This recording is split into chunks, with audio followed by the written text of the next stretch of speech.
किसी ने क्या खूब कहा है कि मंजिलें उनको मिलती है जिनके सपनों में जान होती है, पंखों से कुछ नहीं होता, हौसलों से उड़ान होती है। जी हां, बिल्कुल सही सुना आपने कि अगर आपके पास हौसला है तो आप बड़े से बड़े मुकाम को भी हासिल कर सकते हैं। और आप तो तैयारी करने जा रहे हैं एक ऐसे एग्जामिनेशन की जो भारत के भविष्य को तैयार करने वाला है। जी हां, हम बात कर रहे हैं एनसीटी 2027 एग्जामिनेशन की। एनसीटी 2027 एग्जामिनेशन में अब जो है बहुत ही कम समय बचा हुआ है। आप अपने उंगलियों पर उन महीनों को गिन सकते हैं। तो आज हम लोग बात करने वाले हैं एनसीटी 2027 रोड मैप के बारे में। यहां पे हम लोग बात करेंगे।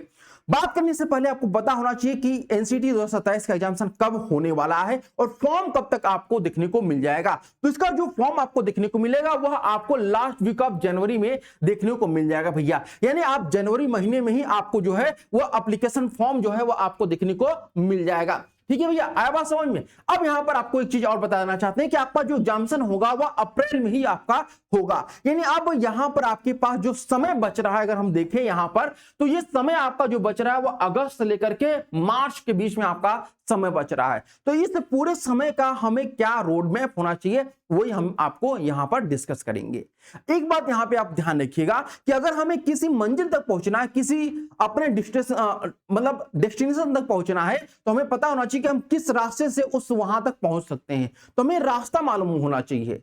तो आज हम लोग उसी रास्ते के बारे में बात करने वाले हैं कि हमारा रास्ता क्या क्या हो सकता है।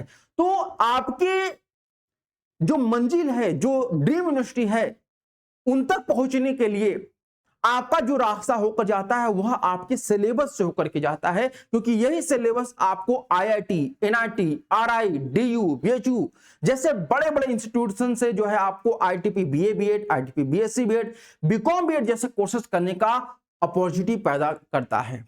अब यहां पर अब ध्यान रखिए कि ये जो आपका पूरा एनसीटी का सिलेबस होता है ये 4 सेक्शन में आपका डिवाइड होता है।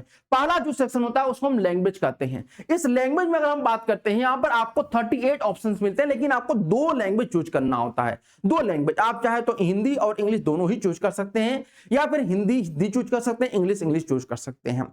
फॉर एग्जाम्पल आपने हिंदी लैंग्वेज लिटरेचर ले लिया और हिंदी फॉर कम्युनिकेशन ले लिया। ठीक है, दूसरी बात यहां पर आपको पता होना चाहिए कि जो आपका डोमेन सब्जेक्ट है ये आपके 26 ऑप्शन रहते हैं, बट आपको 3 डोमेन सब्जेक्ट लेने होते हैं। और ये डोमेन सब्जेक्ट जो आपका होता है ये आपके कोर्स के अकॉर्डिंग लेना होता है। जैसे अगर आपको बीए बीएड करना है एनसीटी के थ्रू, तो आपको डोमेन सब्जेक्ट जो है वो आपके आर्ट्स होने चाहिए। अगर आपको बीएससी बीएड करना है तो साइंस के डोमेन होने चाहिए। वही अगर आपके कॉमर्स करना है, आपको बीकॉम बीएड करना है, तो कॉमर्स के डोमेन आपको लेना होता है, और 3 डोमेन आपको लेना होता है। इसके बाद तीसरा जो सेक्शन होता है वो टीचिंग एप्टीट्यूड का होता है, जो कि बिल्कुल नया होता है। आप लोग अभी तक 12th तक पढ़ाई किए होंगे या फिर कर रहे होंगे, लेकिन ये बिल्कुल आपके लिए नया होता है। आप लोगों ने कभी भी इसको पढ़ा नहीं होता है। ठीक है, तो इसको कैसे टैकल करना है, कैसे पढ़ना है, ये सब हम बात करेंगे अभी। और चौथा सबसे इंपॉर्टेंट होगा जनरल टेस्ट। ये तो महासमुद्र है भैया, एक समुद्र है। इसमें आप कितना भी कुछ कर लीजिए, अगर आप अच्छे से स्ट्रक्चर वे में करेंगे तभी आप अच्छे मार्क्स यहां पर गेन कर सकते हैं। ठीक है भैया, तो अब यहां पर एक एक चीज मैं आपको बताना चाहता हूं कि लैंग्वेज में आपके जो है 23 क्वेश्चन आपको दिए जाते हैं, जिसमें आपको 20 क्वेश्चन अटेम्प्ट करने होते हैं। और 2 लैंग्वेज होते हैं तो आपको 40 क्वेश्चन टोटल अटेम्प्ट करने होते हैं 46 क्वेश्चन में से। उसी प्रकार से आपके जो सेक्शन 2 होता है डोमेन सब्जेक्ट, इसमें आपके 3 डोमेन होते हैं, तो आपको यहां पर 75 क्वेश्चन आपको यहां पर अटेम्प्ट करने होते हैं 3 डोमेन में। क्योंकि हर एक डोमेन से आपको 25 क्वेश्चन अटेम्प्ट करना होता है और 28 क्वेश्चन हर सब्जेक्ट में आपको दिए रहते हैं। टीचिंग एप्टीट्यूड में आपके 23 क्वेश्चन रहते हैं, 20 अटेम्प्ट करना होता है। और सेक्शन 4 जो जनरल टेस्ट होता है इसमें आपको 28 क्वेश्चन दिए थे, 25 क्वेश्चन आपको अटेम्प्ट करना होता है। है बात समझ में। तो यहां पर अगर हम ओवरऑल देखा जाए तो आपका सबसे जो स्ट्रॉन्ग आपका यहां पे सब्जेक्ट है, सबसे ज्यादा नंबर आपका वाला है, वह डोमेन सब्जेक्ट है, क्योंकि ये आपका 300 मार्क्स का है। ठीक है, कितने मार्क्स का है, 300 मार्क्स का आपका टोटल ये पेपर होने वाला है। वही अगर हम लैंग्वेज की बात करते हैं तो ये आपका टोटल अगर बात करें तो ये आपका 160 का है।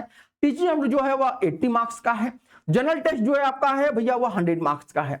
ठीक है, तो इस प्रकार से आपका टोटल जो आपका यहां पर पेपर होता है वह 640 मार्क्स का आपका पेपर होता है, जिसमें आपका टारगेट होना चाहिए कम से कम आपका 500 मार्क्स आपको गेन करना। यही आपका टारगेट होना चाहिए, और यही इसी टारगेट के साथ अपने आप रोड मैप पर आप सक्रिय रूप से चलिए और उसी चीज को फॉलो करिए जो यहां पे आपको बताया जाएगा, और अपने अनुसार भी आप यहां पर अपना कस्टमाइज भी कर सकते हैं। तो सबसे पहले हम बात करने वाले हैं भैया आपके लिए कि हम इस पूरे के पूरे जो सेशन है, यानी कि जो आपका 8 महीने का समय है, मतलब आपका अगस्त से लेकर के मार्च तक का, मार्च अप्रैल तक का, इसको हम 3 फेज में बांटेंगे। पहला जो फेज आपका रहेगा वो अगस्त से नवंबर के बीच में हम लोग इसको डिवाइड कर रहे हैं। तो अगस्त से नवंबर के बीच में आप क्या कर सकते हैं, तो यहां पर सबसे पहले हम बात करेंगे, आपको 4 सेक्शन है तो लैंग्वेज की हम बात करेंगे। लैंग्वेज में सबसे पहले आपको यह चूज करना है कि भैया हम यहां पर लैंग्वेज आपका सिलेक्शन होना बहुत जरूरी है, क्योंकि आपको पता है कि एनसीटी में बहुत सारे यूनिवर्सिटी होते हैं जहां पर लैंग्वेज की डिमांड खास तौर पर की जाती है। फॉर एग्जाम्पल अगर हम बात करते हैं, अगर आपको एएमयू से बीए करना है, ठीक है, एएमयू से बीए करना है, तो आपके लैंग्वेज में इंग्लिश लैंग्वेज एंड लिटरेचर होना जरूरी है। इंग्लिश लैंग्वेज जो है आपका होना जरूरी है। उसी प्रकार से अगर आप यहां पे बात करते हैं, इलाहाबाद यूनिवर्सिटी में अगर बात करते हैं, एयू की बात करते हैं, तो यहां पर आपको इंग्लिश और हिंदी का कम्युनिकेशन मांगा जाता है। किसका? हिंदी का कम्युनिकेशन आपका मांगा जाता है। तो कुछ यूनिवर्सिटी होती है जहां पर आपके सब्जेक्ट कमीशन की जरूरत होती है, यानी कि लैंग्वेज का सिलेक्शन आपका बहुत ही चतुराई के साथ करना है। ठीक है भैया, आया बात समझ में? तो अगर आप लैंग्वेज सिलेक्शन कर लिए तो अब आपको क्या करना है कि जो आपके ग्रामर का, जैसे आप हिंदी हो या इंग्लिश, दोनों के लिए आप मैं बता रहा हूं, हिंदी एंड इंग्लिश दोनों, क्योंकि दोनों में ही ग्रामर होता है और दोनों में ही ग्रामर से काफी भर भर के नंबर आपके पूछे जाते हैं। मोस्टली जो क्वेश्चन होते हैं 23 क्वेश्चन में से आपके नियर अबाउट 15 to 16 क्वेश्चन जो आपके रहते हैं वो ग्रामर से ही होते हैं। तो आपको ग्रामर के रूल्स आपके अच्छे से क्लियर होने चाहिए। और आपके ग्रामर के रूल्स कहां से आपके क्लियर होंगे? जो आपके 9 to 12 का आपका जो सिलेबस है वहां से आपने पढ़ा होगा। अगर वो पूरे सिलेबस को आपको नहीं पढ़ना है तो कोई भी वनडे एग्जामिनेशन का कोई भी बुक हो, उस बुक को आप पढ़िए जो आपके इस पूरे बेसिक ग्रामर को क्लियर कर सके। खास करके वोकैबुलरी पे आप यहां पर विशेष करके अपना फोकस बनाए रखिए, जैसे सिनोनिम्स हो गया, एंटोनिम्स हो गया, इन पर आप अपना विशेष ध्यान दीजिए। ठीक है, क्योंकि यहां से प्रश्न काफी ज्यादा पूछे जाते हैं। इसके बाद आपको जो है यहां पर ध्यान देना है कि प्रीवियस ईयर क्वेश्चन कैसे आपका दिया गया था। ठीक है, क्योंकि बिना प्रीवियस ईयर पेपर देखे आप पता नहीं कर पाएंगे कि किस प्रकार का आपका जो है यहां पर पेपर पूछा जा रहा है, किस प्रकार के क्वेश्चन पूछे जा रहे हैं। क्योंकि आप देखेंगे कि पिछले कुछ सालों से सिलेबस में काफी चेंजेस आपको देखने को मिले हैं, खास करके लैंग्वेज वाले पोर्शन में। जैसे इंग्लिश हिंदी फॉर कम्युनिकेशन का सिलेबस पूरी तरीके से आपका बदल चुका है। इंग्लिश फॉर कम्युनिकेशन का जो सिलेबस है पूरी तरीके से बदल चुका है। संस्कृत का सिलेबस वो भी बदल चुका है। तो आपके लैंग्वेज में जो आपके पोर्शन होता है उसमें आपके बहुत सारे चेंजेस देखने को मिल रहा है। तो आपको पीवाईक्यू चेक करना है कि सबसे पहले 2026 का पीवाईक्यू चेक करिए कि क्या क्या चेंजेस हुआ है, किस प्रकार के प्रश्न पूछे जा रहे हैं, उसके अनुसार फिर जो है अपनी प्लानिंग यहां पर करिए। दूसरा जो यहां पर है वह है आपका सबसे इंपॉर्टेंट डोमेन सब्जेक्ट। आपका दूसरा जो यहां पर पॉइंट है, आपका सेक्शन है, ये कंप्लीटली आपको यहां पर डिपेंडेंट होना चाहिए आपका क्लास 12 का जो एनसीईआरटी बुक होती है, यहीं से आपके प्रश्न पूछे जाते हैं। अगर आपको बीएससी बीएड करना है भैया, ठीक है, बीएससी बीएड आपको करना है तो आपको क्या करना है, 12th एनसीईआरटी की फिजिक्स केमिस्ट्री मैथ है तो पीसीएम है तो पीसीएम पढ़िए, या फिर फिजिक्स केमिस्ट्री बायोलॉजी पढ़िए। वही आपको अगर बीए बीएड करना है, ठीक है, क्या करना है, बीए बीएड करना है, तो आप हिस्ट्री, ज्योग्राफी, पॉलिटिकल साइंस ये ले लीजिए, या फिर आप इसकी जगह पे इकोनॉमिक्स, जो भी आप इन चारों में से कोई 3 सब्जेक्ट लेना चाहते हैं वो आप टोटली एनसीईआरटी को ही पढ़िए। और अपने जो मेन आपका जो है कॉन्सेप्ट जो है उसमें आप बिल्ड करिए उसको। जितना कॉन्सेप्ट अच्छा से बिल्ड करेंगे अपना, उतना आपके लिए बेहतर होगा। चीजों को समझने की कोशिश करिए, याद मत करिए। अब आप यहां पर बच्चे नहीं रह गए हैं कि आप याद करेंगे आपको याद हो जाएगा। चीजों को समझने की कोशिश करिए। साथ ही आप जो है जो भी चीजें पढ़िए, जो भी टॉपिक पढ़िए, उसका शॉर्ट नोट जरूर बनाए रखिए। और शॉर्ट नोट को कैसे आप बनाकर रख सकते हैं, जहां पे आप पढ़ाई कर रहे हैं वहां पे स्टिकी नोट्स अपना ले लीजिए, 20-25 रुपए का आएगा, स्टिकी नोट्स को वहां पे लगा दीजिए उस शॉर्ट नोट्स को, ताकि आप बार बार उसको रिवीजन करते रहिए। या फिर एनसीईआरटी की जो बुक है उस बुक में ही आप जो चीजें पढ़ रहे हैं उसमें जो चीजें आपको समझ में आ रहा है उसी के ऊपर आप जो है स्टिकी नोट्स को चिपका दीजिए। वो आपका एक काम करेगा शॉर्ट नोट्स का। इसके बाद आप जो है सॉल्व करिए चैप्टर वाइज एमसीक्यू, यानी कि जिस चैप्टर को पढ़िए उस चैप्टर पे आपके पीछे जो है आपके एनसीईआरटी बुक के पीछे ही एमसीक्यू भी दिया रहता है। और उसके साथ अदर जो आपके साइड बुक होते हैं वहां का भी आप हेल्प ले सकते हैं। ये आपके लिए काफी फायदा होगा। और यही सब्जेक्ट जो आप पढ़े रहेंगे यही आपके बोर्ड एग्जामिनेशन में भी काम आएगा, क्योंकि जो आपका बोर्ड एग्जामिनेशन होगा वो फरवरी मार्च में ही होने वाला है। साथ साथ आपको अगर आप बोर्ड एग्जाम्स की तैयारी करने के बारे में सोच रहे हो और फिर सोच रहे हैं कि हम एनसीईटी की तैयारी कर ले, तो फिर वो पॉसिबल नहीं होगा। आपको दोनों को बैलेंस करके लेके चलना होगा आगे। ठीक है, तीसरी बात और सबसे इंपॉर्टेंट, मैं बार बार कह रहा हूं कि अपने प्रीवियस ईयर पेपर को जरूर ध्यान दीजिए कि आपके डोमेन सब्जेक्ट में किस प्रकार से प्रश्न आए हैं। डोमेन सब्जेक्ट में कोई सिलेबस में ज्यादा चेंजेस नहीं देखने को मिला है। खास करके जो आपके यहाँ पर सब्जेक्ट दिए गए हैं, थोड़े बहुत सिलेबस में चेंजेस है तो वो चलेगा, बाकी प्रीवियस ईयर में पूरे आपके 2023, 24, 25, 26 का सब देख लीजिए आप, सब इंपॉर्टेंट आपके लिए यहाँ पर है। ठीक है, अब आगे बढ़ेंगे तो यहां पर तीसरा जो सेक्शन होता है जनरल टेस्ट का है। जनरल टेस्ट में सबसे ज्यादा जो क्वेश्चन आपके पूछे जाते हैं वो आपके जीके जैसे 12 क्वेश्चन आपके पूछे जाते हैं। रीजनिंग से 8 क्वेश्चन रहता है और क्वांट से भी आपके 8 क्वेश्चन आपके पूछे जाते हैं। तो यहां पर आपको सबसे पहले जीके जीएस की अगर हम बात करते हैं तो आपको बहुत ज्यादा डीप में नहीं पढ़ना है, आपको फैक्चुअल नॉलेज पे ज्यादा ध्यान देना है, क्योंकि एनडीए का देखा गया है कि 2-3 सालों में ये फैक्ट पे जो चीजें होती हैं उस पर ही ज्यादा क्वेश्चन पूछ रहे हैं, न कि आपके अलग चीजों पे बात कर रहे हैं। ठीक है, तो फैक्चुअल जो चीजें होती हैं उस पर आप विशेष करके फोकस बनाए रखिए, चाहे वह हिस्ट्री का हो या फिर पॉलिटिकल साइंस का हो या इकोनॉमिक्स का हो या फिर स्ट्रैटेजी को, फैक्ट पे ज्यादा फोकस करिए। इसके बाद प्रिपेयर आप शॉर्ट नोट्स, फिर से मैं वही बोलूंगा कि जो चीजें भी पढ़िए उसका आप जो है स्टिकी नोट्स बनाए रखिए, स्टिकी नोट्स पे अपना जो शॉर्ट नोट्स है उसको बनाते रहिए। अगर बार बार स्टिकी नोट्स का यूज नहीं करना है तो एक डायरी ले लीजिए, उस डायरी पे आप जो है शॉर्ट नोट बनाते रहिए। ये जब आप एग्जामिनेशन के आखिरी में आएंगे, आखिरी पड़ाव पे आएंगे तो वहां पे ये शॉर्ट नोट्स आपको काफी ज्यादा हेल्प करने वाले हैं। ठीक है, आगे बात करते हैं बेसिक मैथ फॉर्मूला। खास करके अगर हम बात करते हैं क्वांट के लिए तो बेसिक जो चीजें होती हैं वो आप जरूर ध्यान रखिए, क्योंकि बच्चे जो होते हैं कई बार क्या होता है कि जो आर्ट्स वाले बच्चे होते हैं 9th के बाद मैथ पढ़े ही नहीं होते हैं तो उनको काफी दिक्कत होती है। तो सबसे पहले आपको क्या करना है कि अपने मैथ वाले जो फॉर्मूला, बेसिक फॉर्मूला है उनको ध्यान दीजिए। जैसे a+b का होल स्क्वायर क्या होता है, उसी प्रकार से अगर 5 का स्क्वायर क्या होगा, 15 का स्क्वायर क्या होगा, टेबल याद रखे रहिए, 15 का, 16 का, 18 का, 19 का, ये सब टेबल याद रखिए। ये बेसिक जो चीजें है वो आप याद रख रहिए, ताकि आगे जाकर के जब आप कैलकुलेशन करें तो आपका कैलकुलेशन फास्ट रहे। ये नहीं कि आप क्वेश्चन सॉल्व कर रहे हैं आपका कैलकुलेशन ही बेकार है, तो आपको यहाँ पे टाइम बहुत कम मिलेगा, इसलिए आपका कैलकुलेशन स्ट्रांग होना चाहिए। और स्ट्रांग कब होगा? जब आप बेसिक चीजों पे ध्यान देंगे। ठीक है, ये तरह जनरल टेस्ट की बात है। अब आते हैं आपका आखिरी में टीचिंग एप्टीट्यूड का सेक्शन। ये सेक्शन आपने कभी पढ़ा नहीं है 12th तक और बिल्कुल आपके लिए नया है। ठीक है, बिल्कुल आपके लिए नया है, आप समझ नहीं पा रहे हैं कि कहां से पढ़ें, कैसे पढ़ें, तो आपको कहीं घबराने की जरूरत नहीं है। प्रिस्टाइन क्लास और अमरजीत सर आपके साथ हैं, तो टीचिंग एप्टीट्यूड के लिए बिल्कुल बेफिक्र हो जाइए। टीचिंग एप्टीट्यूड का मैं आपको ABCD पढ़ाने वाला हूं, ABCD हाथ पकड़ कर आपको बताऊंगा कैसे क्या करना है। फिर भी मैं आपको थोड़ी सी चीजें बता देना चाहता हूं कि टीचिंग एप्टीट्यूड के लिए कि आपको यहां पर सबसे पहले जो थ्योरी चीजें उसको पढ़िए। जितनी आपके 10 यूनिट दिया गया है, यानी कि टोटल 10 यूनिट आपके हैं, और ये 10 के 10 यूनिट का आप पहले क्या करिए, थ्योरी समझ लीजिए। क्या क्या यहां पर दिया गया, टॉपिक समझ लीजिए, एक टॉपिक को ब्रेक डाउन कर लीजिए। ब्रेक डाउन करने के बाद उनका थ्योरी समझिए, जहां से आपका पढ़ने का मन करे वो पढ़िए, बट आपको सबसे पहले थ्योरी अपना पढ़ना है। थ्योरी के बाद आपको क्या करना है भैया, आपको वहां पर जिस भी थ्योरी का पढ़ रहे कम से कम 10 MCQ जरूर सॉल्व करिए। 10 MCQ जो है आपको उस टॉपिक पे जरूर सॉल्व करना है बात समझ?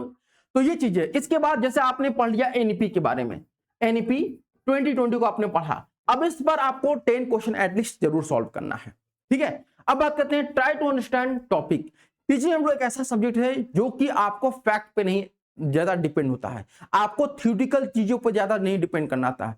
आपको मेन फोकस होता है कि आप कितना चीजों को समझ पा रहे हैं, कितना ऑब्जर्व कर पा रहे हैं, और अपने आप को एज ए टीचर आपको वहां पे रखना होगा। अगर आप अपने आप को स्टूडेंट समझेंगे तो वहां पर टीचिंग एप्टीट्यूड ऐसा सब्जेक्ट है जहां पर आप चीजों को समझने में काफी वक्त लगा देंगे। अगर आप अपने आप को टीचर के तौर पर रखते हैं तो आप समझ पाएंगे कि हाँ बच्चे का क्या पर्सपेक्टिव है, क्या बच्चा सोच रहा है, अगर हम पढ़ा रहे हैं तो बच्चे को समझ में आ रहा है कि नहीं आ रहा है। ये सब चीजें जो है आप वहां पे अपने आप को महसूस कर सकते हैं कि मैं एक टीचर हूं, तो अगर मैं टीचर हूं तो मैं बच्चों को पढ़ाऊंगा तो किस प्रकार से बच्चा समझ पाएगा। अगर मैं हूं और टीचर मुझे पढ़ा रहा है तो कई बार बच्चों को ये लगता है कि अरे ये टीचर अच्छा नहीं पढ़ा रहा। क्यों नहीं पढ़ा पा रहा है? क्योंकि बच्चे को समझ में नहीं आ रहा है। और बच्चे को समझ क्यों नहीं आ रहा है? क्योंकि जो टीचर है वह स्टूडेंट सेंटर्ड नहीं है, यानी स्टूडेंट के अकॉर्डिंग नहीं पढ़ा रहा है, वो अपने अकॉर्डिंग पढ़ा रहा है। तो ये सब चीजें आपको यहाँ पर समझनी होगी। ठीक है भैया, आए बात समझ में? अब आगे बढ़ते हैं यहाँ पर। तो ये जितनी भी आपकी 4 महीने की मैंने आपकी बात की है, तो ये सब 4 महीने की चीजें जो है हम लोग बिल्कुल एक ही प्लेटफॉर्म पे करा रहे हैं और एक ही जगह करा रहे हैं, वो है प्रिस्टाइन क्लासेस के NCERT 2027 के गुरु बैच 3.0 में। इस बैच में आपको कंप्लीट तैयारी कराया जाएगा, live classes, recorded class, PDF notes, class test, सब कुछ आपको मिलने वाला है। 1-to-1 गाइडेंस, बहुत ही कम फीस में 2499 में आप पूरी अपनी तैयारी कर सकते हैं। इसके लिए आपको डाउनलोड करना होगा प्रिस्टाइन क्लास ऐप, या फिर दिए गए नंबर पे आप कॉल या व्हाट्सएप करके जानकारी ले सकते हैं। अब यहां पर बात करते हैं दूसरा फेज आपका जो आने वाला है। दूसरा फेज आपका है वो दिसंबर और जनवरी का है। इस 2 महीने का जो फेज है, इस 2 महीने के फेज में आप क्या कर सकते हैं भैया कि कंप्लीट बैकलॉग, यानी कई बार क्या होता है कि आप 4 महीने पढ़ाई करते हैं, कुछ कारण होता है, कुछ बच्चे हो सकता है कि बीमार हो जाते हैं, कुछ बच्चे जो है बोर्ड और अपने एनसीटी की तैयारी को बैलेंस नहीं कर पाते हैं, तो उनका बैकलॉग हो जाता है। तो बैकलॉग को सबसे पहले कंप्लीट करिए, ठीक है। अपना 4 महीना हो गया, आपका लाइव क्लासेस खत्म हो गया। अब लाइव क्लास के बाद जो बैकलॉग बचा, उस बैकलॉग को आपको खत्म करना है इसको। फिर उसके बाद अपनी रिविजन साइकिल आप बनाइए। रिविजन साइकिल कैसे बनाएंगे कि आप पहले शॉर्ट नोट्स अगर आपने बनाया तो ठीक है, नहीं बनाया तो उसका शॉर्ट नोट्स आप बनाए हैं, उस शॉर्ट नोट्स को आप रिवीजन करते रहिए, बार बार रिवीजन करते रहिए। साथ ही एक्टिव रिकॉल, ऐसा नहीं है कि आप केवल जो चीजें लिखा हुआ है उसको पढ़ रहे हैं, नहीं, उसको पढ़िए, 2 बार पढ़िए, 3 बार पढ़िए, ठीक है। सबसे पहले 4 बार उसको रिवीजन करिए, 3 बार जो फिर उसको क्या करिए भैया, किताब बंद करके अपने दिमाग में उसको इमेजिनेशन करिए, फिर एक बार जो है उसको लिखिए, ठीक है, लास्ट में बिल्कुल लिखिए, ताकि आपका बिल्कुल जो चीज आप पढ़ रहे हैं वो बिल्कुल ही क्लियर हो सके, बार बार वो चीजें आपको याद करने की जरूरत ना पड़े। तो आप याद करने से ज्यादा चीजों को अंडरस्टैंड करने के बारे में सोचिए।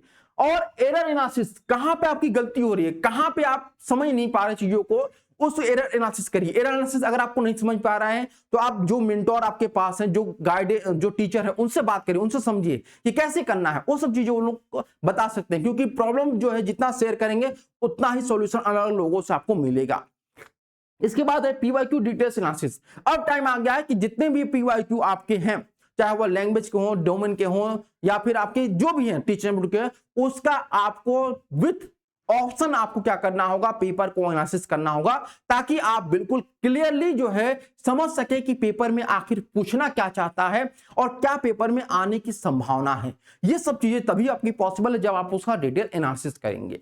ये रही हमारे 2 महीने की पूरी पूरी आपका स्ट्रेटेजी। अब यहां पे हम बात करेंगे भैया, वह है आपका फरवरी और मार्च, क्योंकि अप्रैल में तो आपका एग्जामिनेशन ही होने वाला है। तो आपको, चूंकि आपको पता होगा कई बार कई ऐसे बोर्ड होते हैं जहां पे आपके 12th के एग्जामिनेशन फरवरी महीने में हो जाते हैं, जैसे यूपी बोर्ड का जो एग्जामिनेशन होता है फरवरी महीने में ही हो जाता है आपका। तो आपको यहां पर भैया क्या करना है, बोर्ड और एनसीटी को दोनों को बैलेंस करके चलना है। ऐसा नहीं कि केवल बोर्ड पर ही ध्यान देते रहे और एनसीटी आपका खत्म हो जाए, दोनों को ध्यान दीजिए। और दोनों को ध्यान कब होगा, क्योंकि बोर्ड और एनसीटी में एक चीज कॉमन है, वह है आपका डोमेन सब्जेक्ट। तो डोमेन पर इस बार फिर से आपको क्या करना है, ध्यान देना है, क्योंकि डोमेन ही सब्जेक्ट ऐसा है जो आपको बोर्ड में भी नंबर अच्छा ला सकता है और एनसीटी में भी नंबर अच्छा ला सकता है। तो डोमेन सब्जेक्ट पे अपना विशेष फोकस इस फेज में अपना बनाए रखिए। इसके बाद चैप्टर वाइज आप एमसीक्यू प्रैक्टिस करिए, क्योंकि आपका तो रिवीजन हो चुका है, आपने थ्योरी पढ़ लिया, अब आप केवल जो है प्रैक्टिस करिए। तो सबसे पहले चैप्टर वाइज एमसीक्यू लगाइए, यूनिट वाइज एमसीक्यू लगाइए, सब्जेक्ट वाइज एमसीक्यू लगाइए, फुल लेंथ मॉक टेस्ट लगाइए। उसके बाद आप देखिए कि आपका फाइनल परफॉर्मेंस क्या आ रहा है, कहां पे आपकी कमी हो जा रही है। उस कमी को जो है आप जो है अपने टीचर के साथ डिस्कस करिए, अपने पीयर्स के साथ डिस्कस करिए, ताकि आप में इंप्रूवमेंट हो सके, ठीक है। और ये सब चीजें कहां मिलेगी, क्योंकि इतने ज्यादा तो चीजें आपको पता नहीं होगा कहां पे चैप्टर वाइज मिलेगा, कैसे यूनिट वाइज हम करेंगे, कैसे सब्जेक्ट वाइज करना है। तो इसके लिए भी आपको परेशान होने की जरूरत नहीं है। इसके लिए भी जो है आपके प्रिस्टाइन क्लासेस जो है अपना टेस्ट सीरीज लाया हुआ है, जिसमें आपको भैया topic wise, subject wise, unit wise और बाइलिंगुअल टेस्ट रहता है। साथ ही साथ आपको फुल लेंथ टेस्ट भी आपको दिया जाता है, और ये केवल आपको जो है 499 मिल रहा है। और वो भी क्या, 100 से ज्यादा टेस्ट आपको पूरे एनसीटी के दुनिया में, एनसीटी की तैयारी करने किसी भी प्लेटफॉर्म पे आपको 100 से ज्यादा टेस्ट सीरीज जो है आपको 499 में नहीं मिलने वाला है। तो ये केवल प्रिस्टाइन क्लासेस पे हो रहा है। तो ये सब चीजें आपको जो है यहाँ पे इस एक ही प्लेटफॉर्म मिलेगा। तो आज ही डाउनलोड करिएगा प्रिस्टाइन क्लासेस ऐप को, या फिर दिए गए नंबर पे कॉल या व्हाट्सएप करके जानकारी ले लीजिए। और आखिरी में एक बार पुनः आपको बताना चाहता हूं कि आप लोग बिल्कुल धैर्य मत खोइए, आराम से कछुओं की चाल की तरह अपनी तैयारी को शुरू करिए, और आखिर में आते आते आपका ही जीत होगा, ये निश्चित है। और आज के लिए इतना ही हम लोग रखते हैं, फिर मिलते हैं आप लोगों से नेक्स्ट वीडियो में। तब तक के लिए बहुत बहुत धन्यवाद।